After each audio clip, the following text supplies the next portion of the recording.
Start electronic media print media మిత్రులందరికీ కూడా పేరు పేరున నా నమస్కారాలు తెలియజేస్తా ఉన్నాను. ఇవాళ రేవంత్ రెడ్డి గారు ఈ కాంగ్రెస్ ప్రభుత్వం ఏ విధంగా ఈ తెలంగాణ రాష్ట్రంలో రైతాంగాన్ని ఇబ్బంది పెడుతుర్రో స్వయంగా ఈ తెలంగాణ రాష్ట్రంలో ఉన్న ప్రతి రైతు గమనిస్తూ ఉన్నాడు. ఇలా ఏ విధంగా ఇబ్బంది పెడతా ఉన్నారో చూస్తూ ఉన్నారు.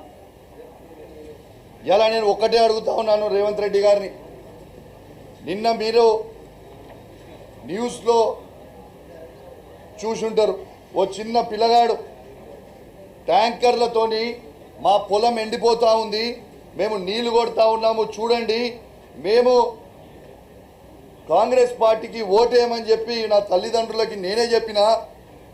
ఎందుకంటే మా తాతకి 2000 నుంచి 4000 రూపాయల పెన్షన్ ఇస్తామన్నాడు, కానీ ఆ 4000 రూపాయల పెన్షన్ రాలే, కానీ నా 4 ఎకరాల పొలం మాత్రం ఇవాళ ఎండిపోతూ ఉంది అని చెప్పి ఆ చిన్న పిల్లగాడు చెప్తా ఉన్నాడు. చాలా బాధ అనిపిస్తూ ఉంది. ఇలా తెలంగాణ రాష్ట్రంలో రైతాంగం ఎంత ఇబ్బంది పడుతూ ఉన్నారో మీ అందరు కూడా చూస్తూ ఉన్నారు. ఇలా ఎందుకు నీళ్ళు ఇస్తలేరు, ఇలా పంట పొలాలు ఎండిపోతూ ఉన్నాయి, మక్క పరేడ్లు ఎండిపోతూ ఉన్నాయి, పత్తి చేన్లు ఎండిపోతూ ఉన్నాయి. ఇవన్నీ కూడా ఎండిపోతూ ఉంటే వీళ్ళ జలసాలు చేసుకుంటూ వీళ్ళు తిరుగుతూ ఉన్నారు. ఇలా కేసీఆర్ గారి మీద కోపం ఉంటే, మా బీఆర్ఎస్ పార్టీ మీ ఎమ్మెల్యేల మీద మా మీద కోపం ఉంటే మా మీద తీర్చుకోండి, కానీ మా తెలంగాణ రైతాంగాన్ని మీద తీర్చుకోవద్దని చెప్పి సందర్భంగా తెలియజేస్తూ ఉన్నాను. ఇలా కేసీఆర్ గారు ఉన్నప్పుడు నీళ్ళు ఎట్లొస్తాయి, ఇలా కేసీఆర్ గారు దిగిపోగానే నీళ్ళు ఎట్లా బంద్ అయితే అని నేను అడుగుతా ఉన్నాను. ఇలా కేసీఆర్ గారు ఉన్నప్పుడు అద్భుతమైన 24 గంటల ఫ్రీ కరెంట్ ఎట్లొస్తుంది, ఇలా చక్కగా కరెంట్ ఎందుకు రాదు అని నేను అడుగుతా ఉన్నాను. కేసీఆర్ గారు ఉన్నప్పుడు రైతు బంధు టైంకి ఎట్లా పడుతుంది, ఇవాళ రైతు బంధు టైంకి ఎట్టబడదని నేను అడుగుతా ఉన్నాను. ఇలా దురదృష్టవశాత్తు ఎవరైనా రైతు చనిపోతే తెలంగాణలో ఆ రైతుకి కేసీఆర్ గారు ఉన్నప్పుడు దినవారం తిరగకంటే ముందే రైతు బీమా ఇచ్చి 5 లక్షలు ఇచ్చి ఆ కుటుంబానికి ఆదుకుంది కేసీఆర్ గారు. ఆనాడు కేసీఆర్ గారు ఉన్నప్పుడు ఎట్లా వస్తాయి, ఇవాళ ఎట్లా రావు అని చెప్పి నేను అడుగుతా ఉన్నాను. ఇలా తెలంగాణ రైతులందరూ కూడా గమనిస్తూ ఉన్నారు. నేను చెప్తా ఉన్నాను, ప్రత్యేకంగా నా హుజరాబాద్ నియోజకవర్గంలో DBM 21, 22, 23, 24 మరియు DBM 29L ఈ DBMతో నీళ్ళు ఇవ్వకుండా ఇబ్బంది పెడతా ఉన్నారు. మా చివరి ఆయకట్టులు మొత్తం ఎండిపోయే ప్రమాదం ఉంది. ఇలా మా కమలాపూర్ మండలంలో అంబాల, శ్రీరాములపల్లి, నేరెళ్ళ, మాదనపేట, గోపాల్పూర్, శనిగరం, ఇలా లక్ష్మీపూర్, ఇలా అదేవిధంగా జమ్మికుంట మండలంలో నగురం, ఇల్లంతకుంట మండలంలో పాతర్లపల్లి, బూజ్నూర్, సీతంపేట, ఇలా వావిలాల, ఇవన్నీ కూడా చాలా ఇబ్బంది పడుతూ ఉన్నాం. ఇలా నీళ్లు వస్తలేవు. ఖచ్చితంగా నేను అనేక సార్లు ఇలా ఇరిగేషన్ సి గారు మాట్లాడినా, ఇరిగేషన్ డీలకి, ఏఈలకి అందరు కూడా మాట్లాడుతూ ఉన్నా, పంట పొలాలు ఎండిపోయే ప్రమాదం ఉంది.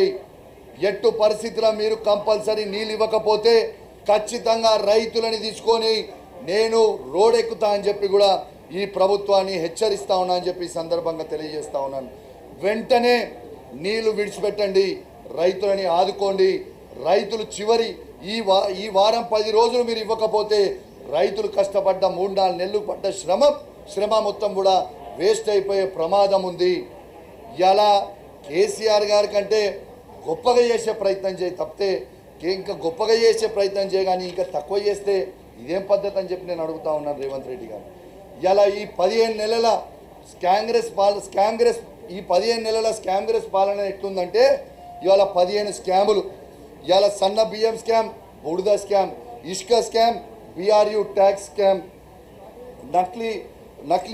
నకిలీ మద్యం scam, RTC ticketing scam, Amrut టెండర్ల స్కామ్, రోడ్ల స్కామ్, TDRల స్కామ్, ఇవాళ కులగన పేరిటిన scam, Swachh bio scam, 4th city పేరిటిన స్కామ్, 20% కమిషన్ పేరిట స్కామ్, కొడంగల్ లిఫ్ట్ కాంట్రాక్ట్ల స్కామ్, లగచెర్ల భూముల స్కామ్. ఈ స్కామ్గ్రెస్ పాలన ప్రజలు మొత్తం కూడా గమనిస్తూ ఉన్నారు. తస్మాత్ జాగ్రత్త అని చెప్పి సందర్భంగా హెచ్చరిస్తూ ఉన్నాను. అదేవిధంగా రేవంత్ రెడ్డి గారు ఒక ముఖ్యమంత్రి అని మర్చిపోయి ఏ విధంగా మాట్లాడుతుర్రో యావత్ తెలంగాణ ప్రజలందరూ కూడా గమనిస్తూ ఉన్నారని చెప్పి సందర్భంగా తెలియజేస్తూ ఉన్నాను. ఇలా ఇంతకుముందు ఆది శ్రీనివాస్ గారు ఇక్కడ మాట్లాడుతూ ఉన్నారు, ఏదో ముఖ్యమంత్రి అంటే చాలా గ్రేటు, ఏదంటే అది చేస్తాడు. కేసీఆర్ గారు ముఖ్యమంత్రి పదవి.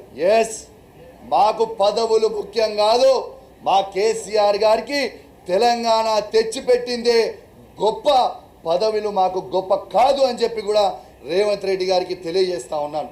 ఎస్, తెలంగాణ తెచ్చిందే కేసీఆర్.